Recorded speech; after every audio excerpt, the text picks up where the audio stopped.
গুলি ছুড়ে খেলা শুরু। মালদায় ভলিবল প্রতিযোগিতার উদ্বোধনে চলল গুলি।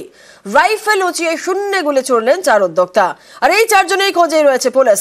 অস্ত্র আইনে রুজু করা হয়েছে মামলা। এই নিয়ে মানিকচকে জোর শোরগোল।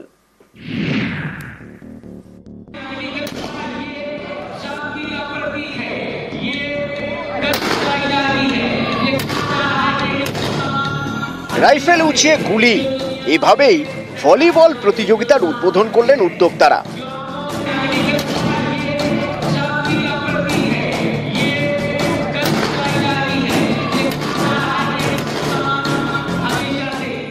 এ ছবি মালদার মানিকচকের। বৃহস্পতিবার বিকেলে এখানকার নূরপুরে ভলিবল প্রতিযোগিতার উদ্বোধন হয়। আয়োজনে স্থানীয় টিপটপ ক্লাব। শূন্যে গুলি ছুড়ে ভলিবল প্রতিযোগিতার উদ্বোধন করেন 4 উদ্যোক্তা।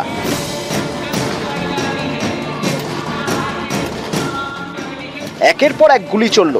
যাদের হাতে রাইফেল তারা হলেন ক্লাব সভাপতি নিকি খান, আব্দুল্লাহ খান, ইমরান খান এবং টিটিল খান। 4 জনেই নূরপুরের পাঠানপাড়ার বাসিন্দা। গুলি চালানোর ছবি ভাইরাল হতেই মানিকচকে জোর শোরগোল।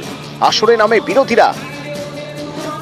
ভিডিওতে প্রকাশ্যে সোশ্যাল মিডিয়ায় দেখা যাচ্ছে 3 জন বন্দুকধারী পরপর ফায়ারিং করছে। এক কথায় ভীতি প্রদর্শন করা।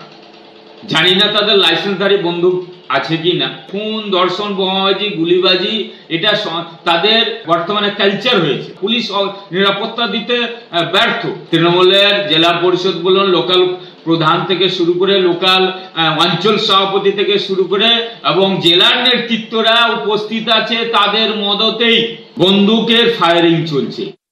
আমরা সচরাচর দেখি খেলার উদ্বোধন হলে হচ্ছে পায়রা উড়ায়, বেলুন ওড়ায় এবং এটাই সমাজের একটা চিরাচরিত প্রথা।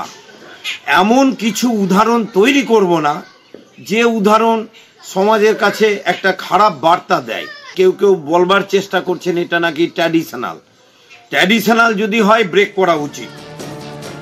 4টি আগ্নেয়াস্ত্রই বাজেয়াপ্ত করেছে পুলিশ। তাদের দাবি রাইফেলগুলির লাইসেন্স রয়েছে।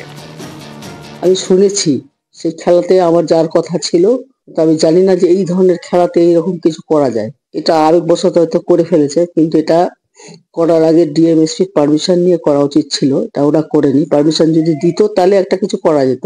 কিন্তু তবুও আমি বলবো যে এটা পুলিশ তাদের বন্দুকগুলোকে বাজেয়াপ্ত করেছে এবং পুলিশের কাজ করছে। সেটা ওইটা যেইভাবে তো বন্দুক ফুটানোতে কোনো ইনসিডেন্ট ঘটতে পারতো। অত খেলার মাঠে অনেক মানুষ জমায়েত হয়েছিল।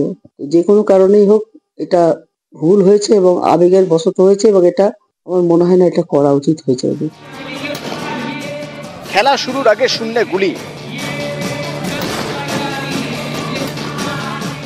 এভাবে কোনো অনুষ্ঠান শুরুর সংস্কৃতি বাংলায় দেখা যায় না, কিন্তু সেটাই হলো মানিকচকের নূরপুরে।